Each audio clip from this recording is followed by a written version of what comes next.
Welcome back to our top 34 countdown of all of the DC movies since Batman 66. This week, it's the top 12.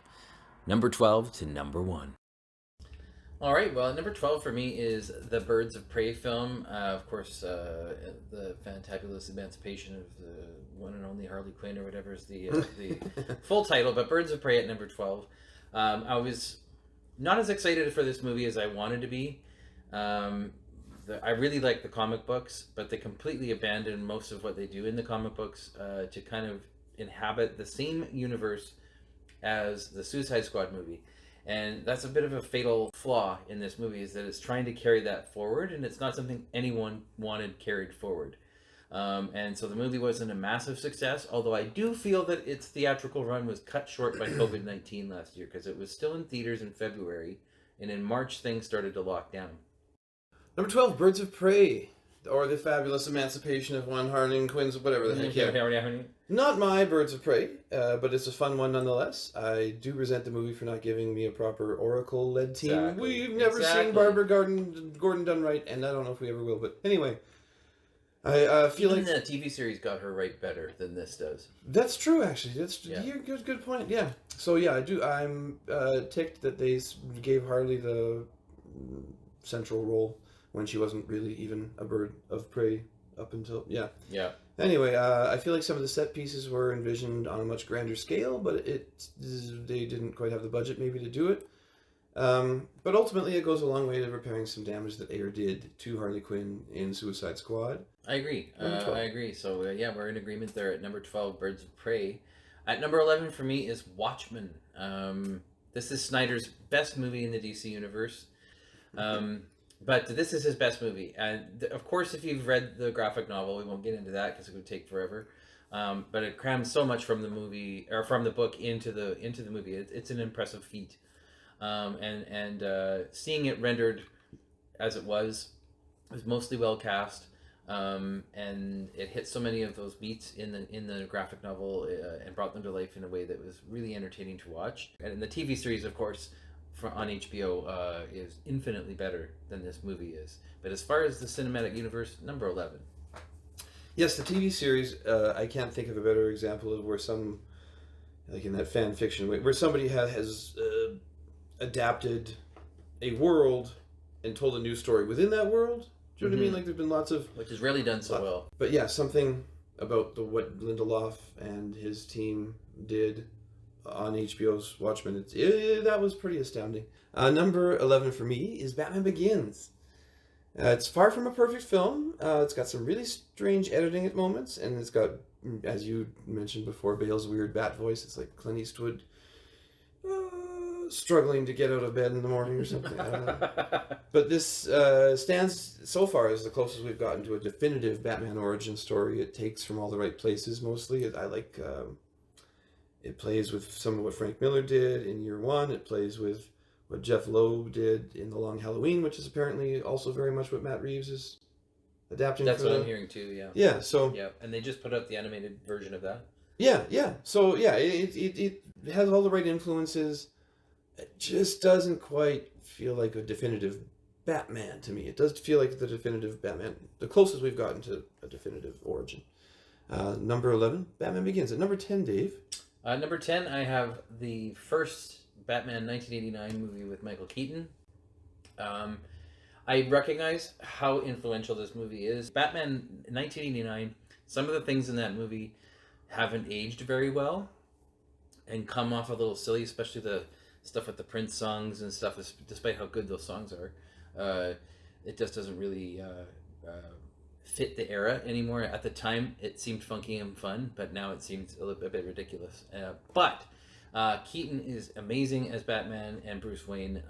Nicholson puts a modern twist on what they were doing in the TV series, and I think Burton, what his biggest achievement was in the '89 film was that he brought Gotham to life for the very first time, I think, cinematically, where people were actually felt like they had seen a accurate depiction of what Batman's city would have felt like. City of Justice.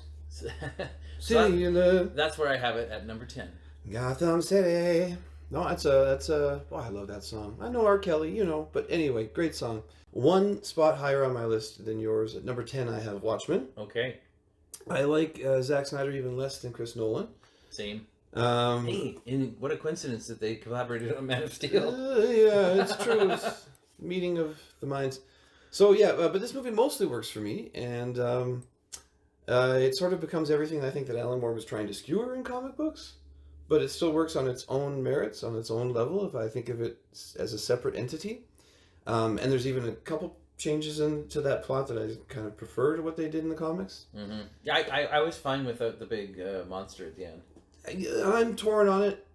I get it in a certain sense that it has to be an alien threat for all of mankind to unite against it.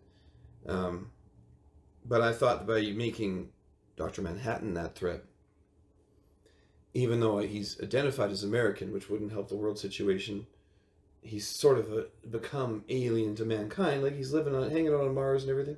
Yeah. So I kind of enjoyed that. Yeah. Number 10, Watchmen. Number 9. All right. Well, I'm on a bit of a Batman tangent here in my list. Number 9 is The Dark Knight, and of course, this was nominated for 8 Academy Awards, and Ledger won the Oscar. And there was big controversy about it not getting nominated, and for a variety of reasons, it was big controversy. It's made it possible for a movie like Black Panther to get nominated last year. It's an amazing thriller. I think this is an extremely solid thriller. I had a great time watching this movie. Ledger's Joker is fantastic. There's no argument about that. But I also thought that this could have been a movie about a generic terrorist with a guy who dressed up in a costume and had toys. And I never really felt like I was watching a Batman movie. I felt like I was watching a really, really good thriller that just happened to have Batman in it. All right, number 9 on my list, Batman 89. Ooh, okay. This film has not aged well, but I still love it. Maybe it might even rank lower if I was not the age that I am. I was 12 when it came out, and June 23rd, 1989 is etched on my brain. So yeah, the cast are great. All around, everybody's pretty much awesome. Whether I think they're perfectly cast or not, they do as good as they can in their roles. Mm-hmm. The Prince soundtrack is killer, has not aged well in the context of the film, but I still listen to that. If I look at my Prince playlist, there's like 6 songs from Party Man, Lemon Crush, Arms of Orion, That's Where I Wanna Be. Anyway, enough about that soundtrack, but it's so good. Very underrated in the Prince oeuvre. Don't know how to... So yeah, it also, maybe not quite as effectively as Superman 78, but it also helps set the template for all that would come. And yeah, and Danny Elfman's score still echoes through all Bat scores ever since. Yep. Giving John Williams' Superman score a run for its money. So yeah, Batman, maybe sentimentally creeping into my top 10 at number 9. And at number 8, I have much higher than you did. Well, not much higher, but by three higher, I have Batman Begins. I like that this was a serious-minded take on the character after the ridiculousness that was Batman Forever and Batman and Robin. I think audiences were ready for this kind of a Batman movie. We still haven't gotten that Batman as the detective movie that I think we're all longing for and hoping that Matt Reeves is making. But in this movie, I really like how they set up who Batman was, so that when he was placed within the modern context of Nolan's Gotham, which was pretty cool as well, I liked what was going on. And at this point, I didn't feel like Christian Bale was quite so silly with the Batman voice yet. So I feel like as a Batman movie out of that whole trilogy, that's the best movie. But the thing I don't like about this movie is that some of the action sequences are filmed very they're chopped up and edited in a way that the camera work is I don't know, I can't keep track of anything that's going on. Regardless, as a whole, I thought it was a pretty compelling Batman film. Number 8. Number 8, yeah, The Dark Knight. As you know, I'm not a Chris Nolan fan. Yep. I'm not big on the dialogue, editing of most everything he's done. He has made some good films. Don't get me wrong. He's made some solid entertainment. It's just not as deep as I think people might think he likes to think. Yeah, fine filmmaker. Anyway, but I cannot deny that The Dark Knight hits all its marks. Heath Ledger gives us an all-time great Joker. Once again, not my Joker, but within the reality that Nolan creates within that world, he's a very creepy villain to remember. Aaron Eckhart's Two-Face gets short shrift. He was so much promise there, but once again, they didn't need to overstuff it much like they did with Tommy Lee Jones's Two-Face. Seems like a thing superhero movies just can't learn. They can't learn that lesson. Like one villain is plenty. Yep. But otherwise, this is a solid entertainment, and it keeps up its momentum for 2.5 hours. So number 8 for me, The Dark Knight. All right, and number 7 for me is Joker, and this is of course the Todd Phillips, Joaquin Phoenix collaboration, and Phoenix won the Oscar for Best Actor the second time that the Joker has produced an Oscar. So really a beloved character that people just they can't get enough of him. From the animated series forward, it just seems like the audience will never tire of the Joker. And this movie is one of those movies that you probably will never watch again.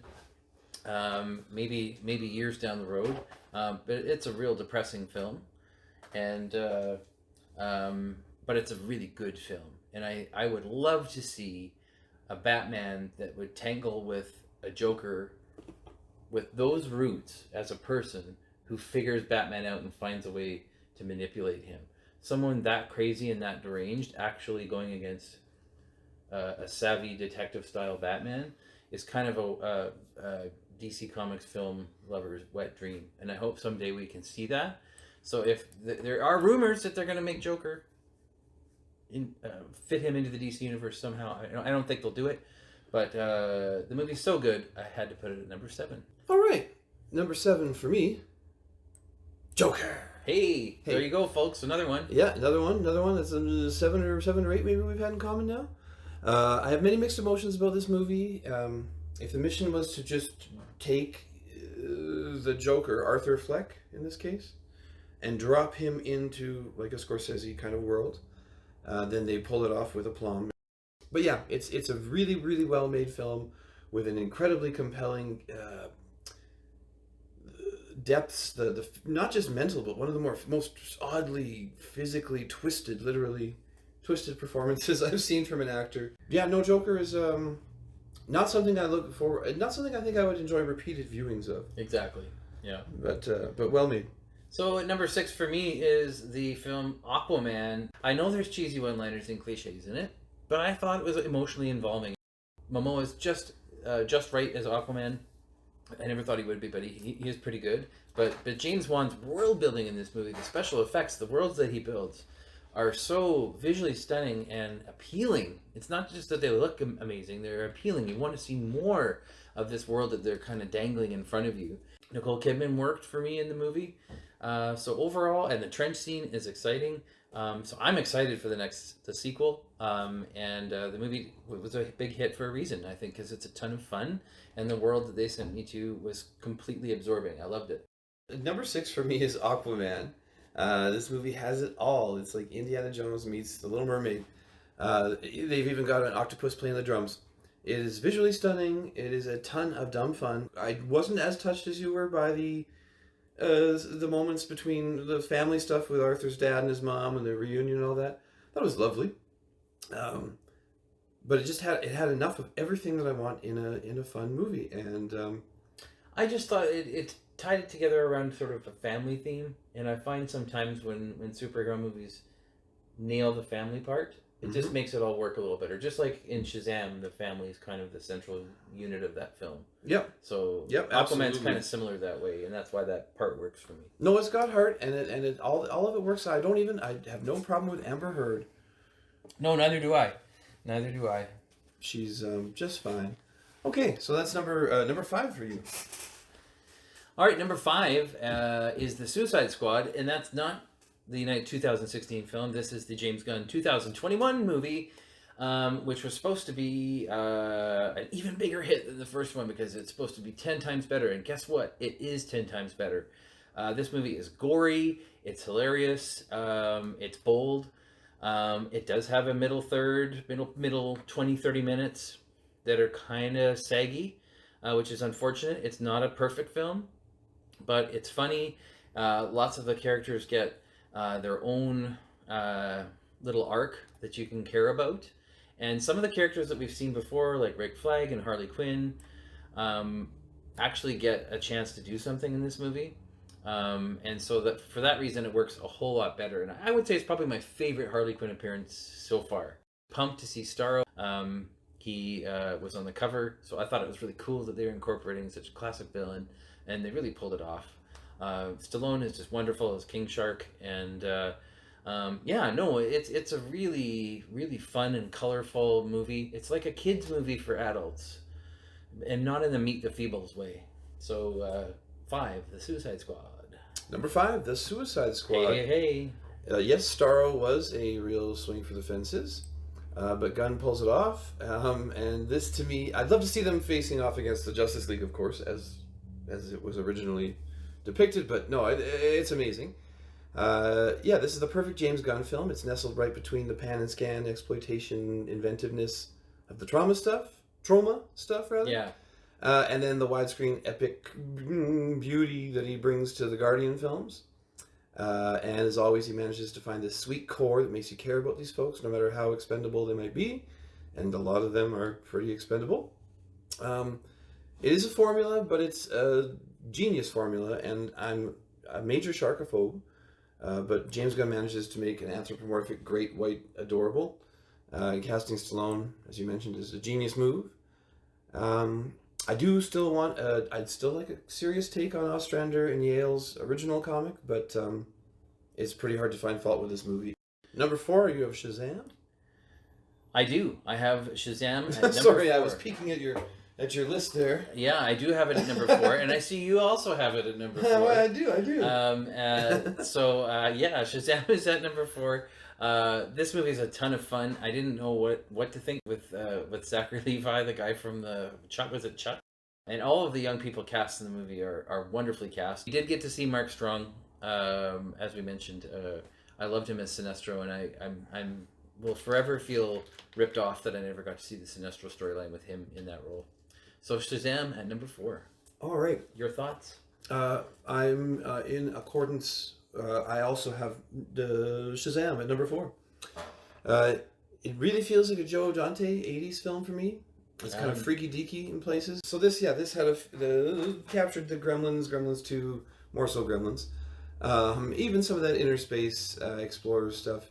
It has this just a fun 80s sensibility to it. I can't put my finger on it necessarily, but it has a great atmosphere. And what else did I think about Shazam? This is one of the rare cases where using Jeff Johns stories as a jumping off point inspired something great. Hasn't happened much lately, has it? No, it's just the perfect introduction to the character in the world, and I can't wait to see what they do with the sequel. Number 4, Shazam. Number 3. Number 3, Superman 2, the sequel to the 1978 classic. I think it established the hero versus baddie template where you have like a classic villain that everyone knows and can't wait to see. Zod is that guy in the Superman universe. And then, of course, you get Ursa and Non, this trio of Kryptonians. So it's kind of cool to see people from Superman's world kind of making their way to Earth inadvertently in this movie and being led by Lex Luthor to Superman, and the showdown begins. And of course, the fight in Times Square is a cinematic classic. Number 3 for me. Well, it also happens to be Superman 2. What do you mean? It's almost as good as the first Supes, but Almost. there's some stark tonal shifts for me with the Richard Lester footage sometimes. Kidder did look like she lived a lot of life in the year or two between the filming. Between the Donner footage and the Lester footage. Yeah. It's great exploring the love story more here. Reeve really gets to dig into some drama, and he mostly pulls it off. And watching Supes throw down with the Phantom Zone villains, which looks like a fight fought in slow motion nowadays compared to the quick CG slugfests that we get of Superman flying through buildings. And it does seem quaint now. It does seem very quaint, and lots of product placement. Oh my gosh. Marlboro and KFC, Coke. Yeah, KFC keeps springing up all the time, even in Superman 3 on the back of a door. And KFC spring up, and Cheerios, of course, in the first Superman on the table, the Norman Rockwell kind of scene. Anyway, it's a lot of fun, this movie. There's not much that I don't love about Superman 2. Number 2, I have Wonder Woman. The first Wonder Woman movie, Patty Jenkins from 2017. Out of the modern DC movies, this is the really the only classic, I would say. People often talk about the sort of third act in this movie being sort of a typical superhero battle, but I kind of asked those people the question, what else are you going to have her do? She's going to have to throw down with somebody. So everything leading up to her showdown with Ares, it's been building up the entire movie. She's been after him for like 3/4 of the movie, and you can't wait for her to finally fight him. The movie is almost in every aspect perfect. Gal Gadot is just flawless in this movie. She's just perfect in this movie. And her relationship with Steve Trevor is so genuine and so well done. And so when the inevitable events of the movie occur, you really are swept up in it in a way that it felt like you were watching an epic from the 1940s in our modern era. It's a almost perfect superhero movie at number 2. Number 2, as no secret now, we are all on the same page for our last 6 choices, I think, here. Number 2 for me, Wonder Woman. Patty Jenkins applies Richard Donner's blueprint of verisimilitude with Wonder Woman, and Alan Heinberg hits all the right notes with the screenplay. Gadot, just like Christopher Reeve, was born for this, and Chris Pine actually makes Steve Trevor seem worthy of this wonderful woman. He's super charming in this movie. I cried a lot in this movie. Yeah, me too. A lot, yeah. And never before I'd been so tempted to trade in my son for a daughter. I really wanted to be able to relate. Anyway, but I made sure that my mom and my sister went to this movie. I saw it 3 times in the theater. That's my number 2, Wonder Woman. At number 1.